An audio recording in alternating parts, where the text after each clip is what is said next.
थाना वाला कोई भी रिस्पांस नहीं दिया। यहाँ तक कि ड्राइवर का भी चालान हो गया और जिसका माल था उसका भी चालान हो गया, मगर ड्राइवर भी छूट गया, जिसका माल था वो भी छूट गया और मेरा गाड़ी अभी तक पकड़ाया हुआ है।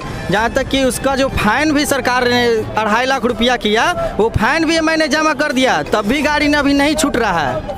आज एक ऐसे कंपनी का उजागर करेंगे जिसके कारण एक परिवार आत्महत्या करने के कगार पर है, एक परिवार का जीवन नष्ट हो सकता है। इनके गाड़ी में अभी दवाई लेकर बैठा, हो सकता है कि दाऊद इब्राहिम के कोई आदमी आए, एक के 47 लेके बैठ जाए, कार्बाइन लेके बैठ जाए और ग्रेनेड लेके बैठ जाए और विस्फोटक सामग्री लेके बैठ जाए और पूरा सिटी को उड़ा दे, तो इसका जिम्मेवार किसकी होगी?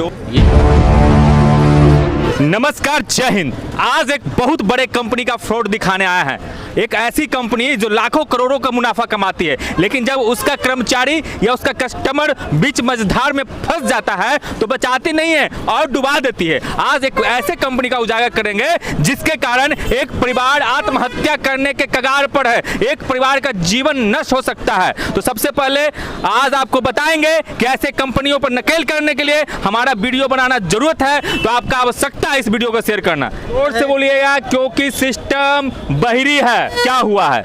मेरा नाम दीपक कुमार है, मैं बड़ी पहाड़ी पटना का रहने वाला हूँ।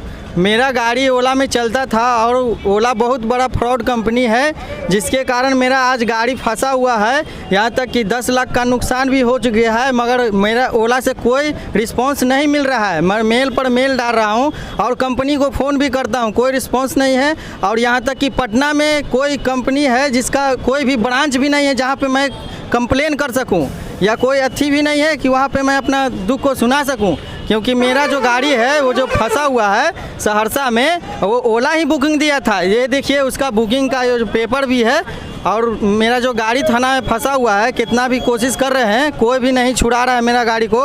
ऐसा कौन सा थाना में फंसा हुआ है? महसी थाना सहरसा में फंसा हुआ है, जहाँ की बुकिंग। अच्छा, सबसे पहले ये बताइए कि आपके साथ जब ओला से आप एग्रीमेंट किए होंगे तो आपके पास एग्रीमेंट तो किए होंगे? नहीं, उसका है ना, जो यहाँ पटना में हज़ारों हजार गाड़ियाँ चल रही है, मगर किन्हीं के पास वो एग्रीमेंट पेपर नहीं है। सिर्फ कंपनी एग्रीमेंट पेपर पर साइन करवाता है, मगर वो किसी को भी नहीं देता। आपके पास क्या सबूत है कि आपका गाड़ी ओला में चलता था?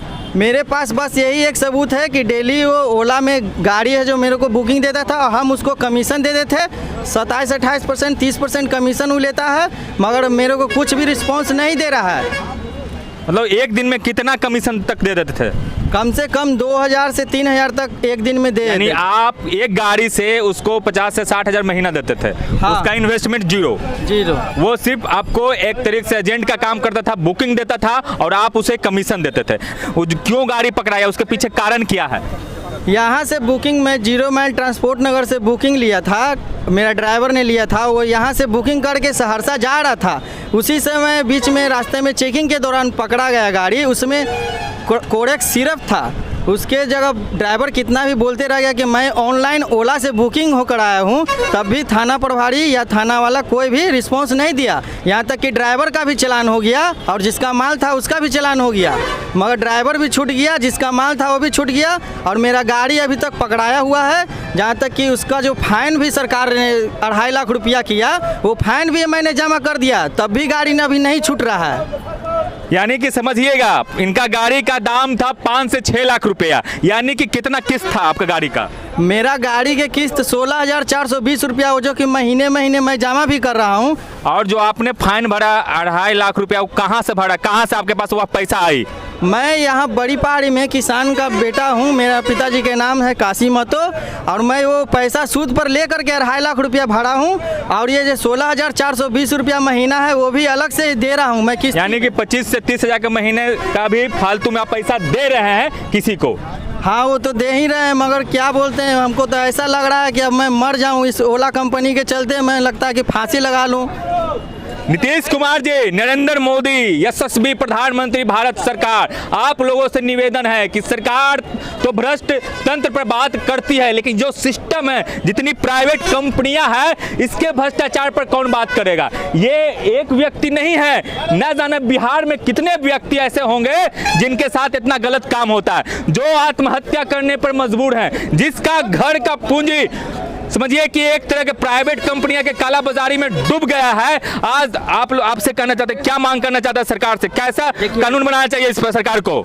देखिए, सबसे पहली बात है कि नरेंद्र मोदी कहा था, सरकार में आई थी कि ऑनलाइन दुनिया होने जा रही है। हम लोग ऑनलाइन एक बिजनेस किए थे रोजगार की तरह, जिस तरह से हम लोग ऑनलाइन बुकिंग हुआ और वो एयरपोर्ट से उठकर आए ट्रांसपोर्ट नगर टेम्पू से, और वो माल लादे गए। हमारी ओला कंपनी से तय है कि किसी का सामान चेक इन नहीं कर सकते हैं। ये आपूर्ति है ऑनलाइन में, क्योंकि ऑनलाइन में सब चीज़ लिखा हुआ रहता है। आप कौन सा कस्टमर हैं, कौन उनका कितना नंबर है, क्या है, और मेरा गाड़ी पीला नंबर भी है। ये आप समझिए बात, और इनको भी समझाइए, सरकार को, ये ओला कंपनी को पर भी कार्रवाई होना चाहिए। हमें ऐसा अथॉरिटी दिया जाए कि पुलिस हम पर कार्रवाई न करे।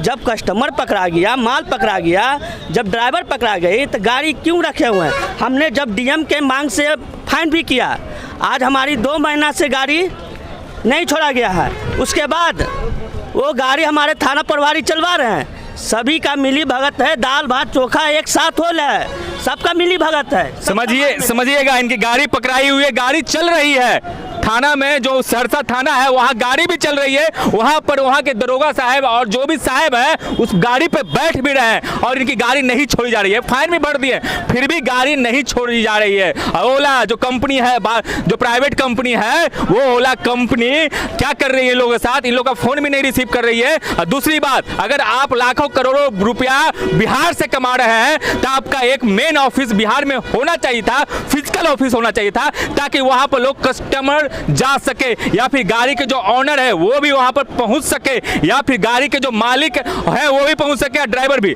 अगर किसी ड्राइवर को पिस्तौल भराकर कोई कस्टमर गाड़ी छीन ले, उसका जिम्मेदारी कौन लेगा? अगर कोई ड्राइवर किसी कस्टमर को पिस्तौल भराकर गाड़ी छीन ले या सामान छीन ले, तो इसका जिम्मेदारी कौन? अगर आप कमीशन लेते हैं तो आपकी जिम्मेदारी है कस्टमर की रक्षा और साथ में ड्राइवर की रक्षा का जो अधिकार है उसकी रक्षा। आज यह बेचारा सिस्टम के दोष के कारण, सिस्टम के कमी के कारण उसमें लिप्त हो गया है और 6 महीना से परेशान है। परेशान इतना है कि आत्महत्या करने जा रहा था, लेकिन इन्हीं के किन्हीं भाई ने हमें फोन किया कि गौरव जी आइए, ऐसी ऐसी बात हो गई है। तो जो निजीकरण के समर्थन में है, जो भी सरकार है, नाम नहीं लेंगे, ABCD जो भी है, देख लीजिए निजीकरण कैसी होती है, देख लीजिए निजीकरण का प्रभाव कैसा है, देख लीजिए निजीकरण के कारण ये आदमी आज मरने के कगार पर है। यही आदमी नहीं है, ये घर का इकलौता ऐसा आदमी है जो कमाता है। ये अगर ये मरेगा तो इसको बेटी मर जाएगी, बेटा मर जाएगा, इसकी बाप भी दर दर की ठोकरें खाएगी।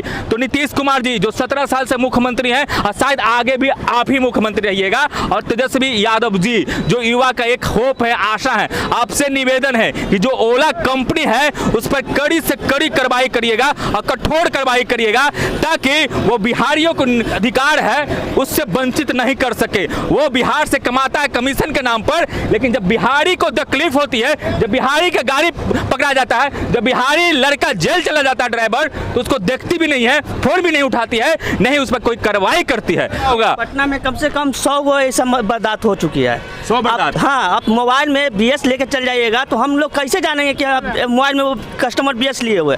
क्योंकि सारा चीज़ ऑनलाइन है।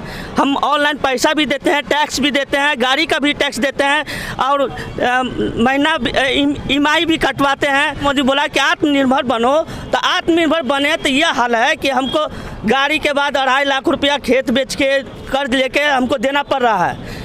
हम चेतावनी देना चाहते हैं। लगता है वो आत्मनिर्भर नहीं बोले कि स्वयं निर्भर बनो, और स्वयं निर्भर बन के ऊपर तक निर्भर हो जाओ। हम चाहते हैं, हम आपके द्वारा बोलना चाहते हैं ओला को कि सबसे पहले पटना में एक ऑफिस किया जाए गठन, उसके बाद वो एक लिखित दिया जाए सभी थाना में, डीएम को, सभी पूरे जिला में डीएम को दिया जाए कि ओला गाड़ी में कुछ भी पदार्थ पकड़ाती है वो जिम्मेदारी मेरी है, अन्यथा हम गर्दनी बाग एक दिन धरना देंगे, महाधरना, सभी ओला भाइयों के साथ, ओला गाड़ी वाले के साथ। इनके गाड़ी में अभी दवाई लेकर बैठा, हो सकता है कि दाऊद इब्राहिम के कोई आदमी आए, AK-47 लेके बैठ जाए, कार्बाइन लेके बैठ जाए, और ग्रेनेड लेके बैठ जाए, और विस्फोटक सामग्री लेके बैठ जाए और पूरा सिटी को उड़ा दे। इसका जिम्मेवार किसकी होगी? ओला की या फिर उस ड्राइवर की? ये सारी जिम्मेदारी ओला की होगी। ओला ऐसा है, उसमें आप किसी के रूप में कोई भी सामान ले जा सकते हैं। आज बिहार में शराब बंदी है, ओला के माध्यम से भी शराब का खेप पहुँचाया जा रहा है और लाया भी जा रहा है। कि इलीगल जो भी सामान है वो ओला से ले जाया जा रहा है, इसका जिम्मेदारी किसी के पास नहीं है। ओला बुक करती है और नहीं, ड्राइवर का हक है कि उसका चेक कर सकता है। एक सिंपल चीज़ है, कोई टेम्पो में बैठता है, कोई बस में बैठता है तो बैग रखता है, तो बैग चेक करने का अधिकार है किसको? कर सकते हैं, किसी को नहीं। मार के लो ले जा देगा। हमारे जैसा कस्टमर रहेगा, हम ले जाएंगे उसमें कॉपी किताब, बोले हम चेक करेंगे तो हम कूट देंगे, तो कैसे चेक होगा? तो जब चेक नहीं होगा तो गाड़ी में क्या लगाना चाहिए था? CC camera. कौन क्या कर रहा है, किसका गलती है, ड्राइवर की गलती है या फिर कस्टमर की गलती है, ये उससे पता होता है। देखिए इनका जो कागज भी है, जब गाड़ी पर बैठे हैं और इसमें जो पैसा दिए हैं 2,13,520 रुपया, अब फिर भी इनकी गाड़ी नहीं छूट रही है। तो हम अभी वर्तमान उप मुख्यमंत्री बिहार सरकार यशस्वी तेजस्वी यादव से कहना चाहते हैं, साहब आप युवा की बात करते हैं, आप 10 लाख रोजगार की बात करते हैं, इस युवक के चेहरा देख लीजिए। अगर इसके साथ इंसाफ नहीं होगा तो अगर ये मरा हुआ कहीं फेंका नजर आएगा या आत्महत्या किए हुए नजर आएगा तो उसकी जिम्मेदारी सिस्टम की होगी, सरकार की होगी, नीतीश कुमार की होगी और नरेंद्र मोदी की होगी।